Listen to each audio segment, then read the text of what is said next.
Hello everyone, my name is शोभा लोणकर. आज आपण standard 11मध्ये unit number 3, lesson number 3, basic concept in sociology, समाजशास्त्रातील मूलभूत संकल्पना ह्या घटकाचा अभ्यास करणार आहोत.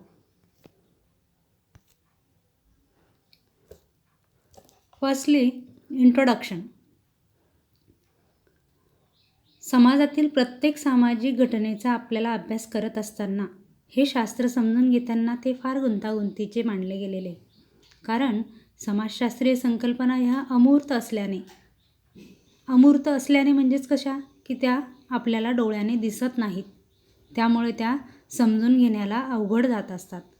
उदाहरणार्थ जर बघितलं तर समाज, समुदाय, कुटुंब, त्याचबरोबर आंतरक्रिया, संघर्ष, संस्कृती, वर्ग, अलगता, भेदभाव, संरचना, कार्य इत्यादी या सगळ्याच संकल्पनांचा अभ्यास आपल्याला ह्या मूलभूत संकल्पनांमध्ये करायचा आहे. ह्या युनिटमध्ये या सगळ्यांचाच आपल्याला डिटेलमध्ये अभ्यास करायचा आहे. Sociology is a very complex social science as it studies each and every social phenomena. At the same time, concepts in sociology are not very easy to understand because they are abstract in nature. For example, society, community, family, interaction, conflict, culture, class, alienation, discrimination, structure, functions, etc. In this chapter, we are going to learn some basic concept in our sociology. First is that, according to Aristotle, man is a social animal. समाज या घटकामध्ये आपल्याला अभ्यासायचा आहे. Aristotle म्हणतात की मनुष्य हा एक सामाजिक प्राणी आहे, म्हणजे तो काय समाजाशिवाय राहूच शकत नाही. मानवाच्या ज्या काही मूलभूत आणि अगदी आवश्यक अशा ज्या गरजा आहेत ना, त्या मुळातच समाजामध्ये पूर्ण होत असतात आणि त्यामुळे ज्या केवळ संघटनांच्या ठराविक साच्यामध्ये किंवा चौकटीत राहूनच पूर्ण होऊ शकतात. मानवाच्या उत्क्रांतीपासून किंवा उत्क्रांतीच्या काळापासून मानवाने जे सामूहिक जीवन निर्माण केले आहे त्यास समाज असे म्हणतात. त्यामुळे आपल्याला या ठिकाणी समाज या घटकाशी रिलेटेड थोडक्यात आपण काही प्रस्तावनेच्या रिलेटेड मुद्दे बघणार आहोत. त्यानंतर आपण डेफिनेशन घेणार आहोत.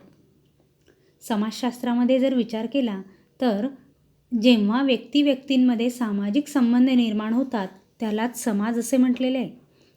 Hence when individuals enter into social relations, society is form. The term society is the most fundamental one in sociology. It is derived from the Latin word socius, which means companionship or friendship. George Simmel has given importance to sociability. It is an induction that we always live in the company of other people. समाजशास्त्रामध्ये समाज ही एक मूलभूत संकल्पना आहे. समाज हा शब्द सोशियस या Latin शब्दापासून तयार झालेला आहे, ज्याचा अर्थ सहयोगी किंवा मैत्री असा होतो. जॉर्ज सिमेल यांनी सोशल ॲबिलिटीला खूप महत्त्व दिलेलं दिसतं, कारण याचाच अर्थ मानवाला इतरांच्या सोबत किंवा समूहात राहणे खूप महत्त्वाचे वाटत असते. समाज या शब्दाची व्याप्ती खूप मोठी आहे, कारण हा शब्द सर्वसामान्यांच्या माहितीचा आहे. लोक याचा वापर अगदी सहज किंवा आपल्या रोजच्या जीवनात देखील करत असतात. बघा, उदाहरणार्थ आर्य समाज, आदिवासी समाज, महिला समाज, सहकारी समाज, औद्योगिक समाज इत्यादी. cooperative societies, industrial society, etc. Sociology is a science of society and hence it is necessary to understand its extract meaning. Many a times that the word sociology is used to denote as association, organization or group.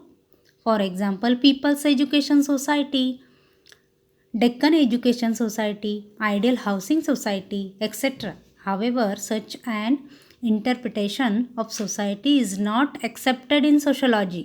In sociology, we use the term society with a specific meaning, with some kind of scientific thinking behind it. Just as a physical sciences use distinct terminology, sociology also uses distinct terms. आपण बघतो की समाज व्यवस्थेमध्ये people's education society, Deccan education society, ideal housing society इत्यादी, मात्र अशा या प्रकारचा समाजाचा अर्थ समाजामध्ये गृहीत धरला जात नाही. समाजशास्त्रामध्ये समाज ही संज्ञा वापरताना त्याला विशिष्ट अर्थ असतो, ज्यामध्ये तो शब्द वापरण्यामागे काही विशिष्ट वैज्ञानिक दृष्टिकोन असतो, वैज्ञानिक विचार असतो. आणि म्हणून आपण भौतिकशास्त्रामध्ये काही संज्ञा वापरतो, त्याचप्रमाणे समाजशास्त्रामध्ये देखील काही संज्ञा ह्या वापरल्या जात असतात. त्यासाठी आपल्याला 3.1.1 डेफिनेशन व्याख्या बघायची आहे. यामध्ये फर्स्ट डेफिनेशन आपण बघतोय Oxford dictionary. The aggregate of people living together in a more or less ordered community. Oxford डिक्शनरीमध्ये काय सांगितलं आहे? कमी जास्त प्रमाणामध्ये समूहामध्ये राहणाऱ्या एकत्रित लोकांचा समूह म्हणजेच समाज होय. त्याचबरोबर परत एखादी व्याख्या आपण घेऊया एक्स्ट्रा, मॅकायव्हर आणि पेज. ते काय म्हणतात? समाज हा अनेक समूह व विभागातील क्रियाप्रतिक्रियांची, अधिकारांची आणि सहकार्यांची अशी व्यवस्था आहे की ज्यामुळे मानवी वर्तन व स्वातंत्र्य यावर नियंत्रण ठेवले जाते. Society is a system of uses and producers of authority and mutual aid of many groupings and divisions of controls of human behavior and of liberties. ठीक आहे. आता आपण यानंतर काही पुढील मुद्दे बघूया. जर आपल्याला समाज हा घटक तयार होतो असं केव्हा समजत असेल तर त्या संदर्भात अर्थात मानवातील सर्व संबंध हे सामाजिक असतातच असे नाही. सामाजिक संबंध अस्तित्वात येण्यासाठी काही निश्चित अशा अटी खूप आवश्यक असतात. Not every relationship is a social. For a relationship to be social certain conditions must exist. आता आपण ह्या पिक्चरमध्ये बघतोय बघा, 2 मुलं एकत्रित उभे आहेत. म्हणजे काही ना काही त्यामध्ये दोघांमध्ये इंटरॅक्शन चाललेली आहे, बोलणं चाललेलं आहे दोघांमध्ये. आणि ते ज्या वेळेला होतं खऱ्या अर्थाने, मग ते कुठल्या गोष्टीवर बोलत असतील तर त्यासाठी काही कंडिशन्स असतात. त्या कंडिशन्स आपल्याला इथे बघायच्या, काही अटी आहेत त्या बघायच्या आहेत. For a relationship to be a social certain conditions must exist. First is the condition of mutual awareness and second is there must be some form of reciprocity. म्हणजेच परस्परांची जाणीव असणे, त्याचबरोबर परस्परांमध्ये देवाणघेवाण होणे आवश्यक असते, असे या ठिकाणी महत्त्वाचं ठरतं. त्यानंतर आपल्याला या ठिकाणी समाजाची काही वैशिष्ट्ये आहेत, ती वैशिष्ट्ये अभ्यासायची आहे. 3.1.2 मध्ये कॅरेक्टरिस्टिक्स ऑफ सोसायटी, समाजाची वैशिष्ट्ये. याच्यामध्ये आपण फर्स्ट पॉईंट बघतोय, सोसायटी इन्क्लूड्स लाईकनेस, समाजात असलेली साम्ये. व्यक्तींमधील साम्य हा समाजातील आवश्यक घटक मानलेला आहे. लोकांच्या गरजा, लोकांची ध्येय, कल्पना, मूल्य, जीवनाकडे त्यांचा बघण्याचा दृष्टिकोन यात साम्य असते. मॅकायव्हर यांनी असं म्हटलेलं आहे की समाज म्हणजे साधर्म्य. तर शारीरिक आणि मानसिकदृष्ट्या साधर्म्य असल्याशिवाय समाज निर्माण होणे तर शक्यच नाही. आपण सर्व एक आहोत ही जाणीव काही बाबतीत असणाऱ्या साम्यातून ती आपोआपच निर्माण होत जाते. आणि म्हणून उदाहरणार्थ जर बघितलं तर आपण सर्व मानव वंशाचे आहोत, किंवा आपण एकाच देवावर विश्वास ठेवतो, आपली आचारसंहिता एक आहे, आपण समान भाषा बोलत असतो, आपण कुटुंबात राहतो, आपण सर्वच जण अन्न, वस्त्र, निवारा या सगळ्याच मूलभूत गरजांसाठी काम करत असतो. आणि म्हणून समाज व्यवस्थेतील प्रत्येक घटकामध्ये हे साम्य जेव्हा दिसतं ते त्याचं वैशिष्ट्य ठरतं. The principle of likeness is essential for society. People have similarities with regard to their needs, aims, ideas, values, outlook towards life, and so on. MacIver said society means likeness. Social relationships exist among those who are alike to some degree in body and mind and who are able to sense this uniformity. Okay, आता आपण second point बघत आहोत. Society includes differences, सामाजिक भिन्नता. साम्याप्रमाणे जर विचार केला तर समाजामध्ये भिन्नता देखील आहे, म्हणजे विविधतासुद्धा आहे. बघा, भिन्नता हा काय आहे, सशक्त समाजाचा एक महत्त्वाचा घटक मानलेला आहे. Along with the likeness, society is also based on differences. It is an important factor for a healthy society. To safety different types of needs in society, different types of personalities are essential. These differences are based on sex, age, physical strength, intelligence, talent, personality, and unequal positions of material objects and wealth. यामध्ये आपण जर बघितलं तर समाजव्यवस्थेमध्ये विविध प्रकारच्या व्यक्तिमत्वांची आवश्यकता तर असतेच, हो की नाही. आणि म्हणून उदाहरण आपण बघूया. लिंग, वय, शारीरिक सामर्थ्य, बुद्धिमत्ता, व्यक्तिमत्व, भौतिक वस्तू आणि संपत्तीवरील मालकी ही सुद्धा ह्या भेदांमध्ये आवश्यक असतात. तरच तो खऱ्या अर्थाने समाज बनत असतो आणि ते त्याचं वैशिष्ट्य ठरतं. त्यानंतर आपण थर्ड पॉईंटकडे जातो आहोत.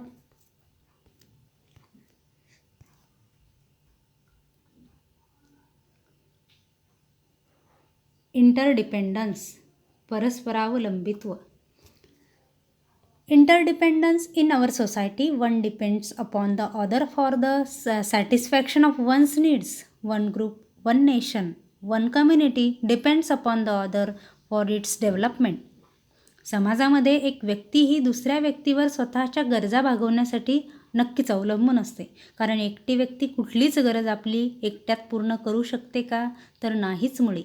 आणि म्हणून एक समूह, एक राष्ट्र, एक समुदाय हा विकासासाठी इतरांवर अवलंबून असतो. हेच परस्परावलंबित्व आपणाला कुटुंबामध्येही दिसतं. बघा, कुटुंबात आपण वेगवेगळ्या आपल्या ज्या काही गरजा आहेत त्या पूर्ण करण्यासाठी आपण कुटुंब मेंबर्सवर डिपेंड असतो. जसं आपल्या काही गरजा आपल्या पॅरेंट्स पूर्ण करतात, काही म्हणण्यापेक्षा पूर्णच गरजा आपल्या पॅरेंट्स पूर्ण करतात आणि भविष्यात आपण त्यांच्या गरजा पूर्ण करायला हव्या अशी या ठिकाणी नक्कीच आशा वाटते. समाजामध्ये विविध प्रकारचे सामाजिक संबंध समाजाच्या अस्तित्वासाठी आवश्यक असतात. Different types of social relationships are required for the existence of society. Next point is that cooperation, सहकार्य. आपण चौथं वैशिष्ट्य बघत आहोत. समाजाचे वैशिष्ट्यामध्ये सहकार्य वृत्ती आवश्यक असते, तरच समाज तयार होऊ शकतो. सहकार्य यामध्ये गिझबर्ट म्हणतात की सहकार्य ही एक सामाजिक जीवनाची प्राथमिक प्रक्रिया आहे. कारण सहकार्य केल्याशिवाय इतरांना मदत मिळणार नाही आणि त्याच्या गरजा पूर्ण होऊ शकत नाही. सहकार्याशिवाय समाजाचे अस्तित्वच मुळी अशक्य आहे.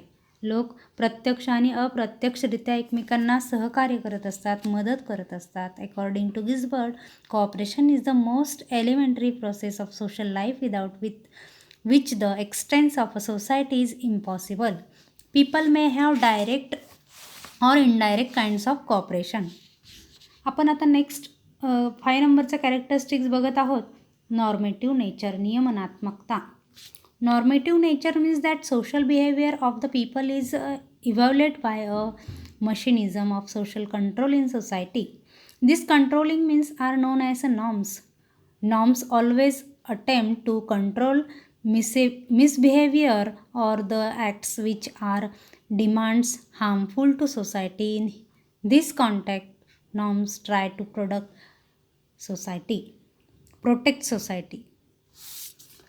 म्हणजेच नियमनात्मकतेचा जर विचार केला तर लोकांचे समाजातील जे काही वर्तन आहे ना, त्या वर्तनामध्ये एक यांत्रिकता आलेली आहे आणि ह्या यांत्रिकतेमुळे समाज यंत्रणेकडून मूल्यांकन केलं जात असतं आणि त्यावर नियंत्रणही केलं जातं. या नियंत्रणाच्या साधनांना आपण नियमनं म्हणतो. मग नियमनं ही काय असतात, तर कायमच समाजातील जी काही चुकीची वर्तणूक घडत असते किंवा जी काही चुकीची वर्तणुकीतून समाजाला घातक क्रिया घडत असतात त्यावर कंट्रोल करण्याचं काम समाज करतो. म्हणजेच नियमने समाजाला काय करतात, संरक्षित करत असतात किंवा वाईट कृत्य करण्यापासून परावृत्त करत असतात. त्यानंतर आपण पुढचं वैशिष्ट्य बघत आहोत, सोसायटी इज अ डायनॉमिक, गतिशीलता. No society is a statistic. Every society changes and changes continuously. Old customs, traditions, values, norms and institutions changes and replaced by new customs, traditions, values, norms and institutions. आपण बघितलं की कोणताही समाज स्थिर नसतो, तर समाज हा कायम परिवर्तनशील असतो, सतत त्यामध्ये परिवर्तन होत असतं. जुन्या चालीरीती बघा, परंपरा, मूल्य, नियमनं किंवा संस्था ह्यामध्ये नक्कीच खूप बदल झालेले आहेत. पूर्वीच्या काळी बघा तक्षशिला, नालंदा अशासारखी विद्यापीठं होती. आज आपण मुंबई विद्यापीठ, पुणे विद्यापीठ, SNDT वुमन्स युनिव्हर्सिटी असे अनेक वेगवेगळे समाजाच्या बदलत्या घडीनुसार बदलते अभ्यासक्रम घेऊन नवीन विद्यापीठं आलेली आहेत. तशाच अनेक चालीरीती आहेत, परंपरा आहेत, मूल्य आहेत, नियमने आहेत, ते सुद्धा वेगवेगळ्या पद्धतीने बदललेले आपल्याला दिसतात. आता विवाह पद्धतीमध्ये पण बघा कशी बदल झालेली आहेत. कोरोनाच्या पॅन्डेमिकमध्ये सुद्धा आपल्याला खूप सारा बदल आपल्या ह्या सगळ्या सण समारंभामध्ये पण झालेला दिसत आहे. म्हणजे काय, एकूणच समाजाची वैशिष्ट्ये ही कशी असतात, गतिशील असतात, किंवा समाज हा कसा असतो, गतिशील असतो, तो बदलत असतो. या व्हिडिओमध्ये आपण युनिट नंबर 3मध्ये प्रस्तावना बघितली, समाजाच्या व्याख्या, त्याचबरोबर समाजामध्ये समाज तयार होण्यासाठी किंवा परस्पर आंतरक्रिया होण्यामध्ये काही अटी आहेत, त्या अटी ह्या 2 पॉईंट्समध्ये बघितल्या. त्यानंतर समाजाची वैशिष्ट्य ह्या 6 पॉईंट्समध्ये आपण एक्सप्लेन केलेली आहे. ह्या व्हिडिओमध्ये बस एवढंच. त्यानंतर पुढील अभ्यास घेऊन किंवा पुढील युनिट घेऊन मी पुढील व्हिडिओमध्ये उपस्थित राहणार आहे. तत्पूर्वी धन्यवाद.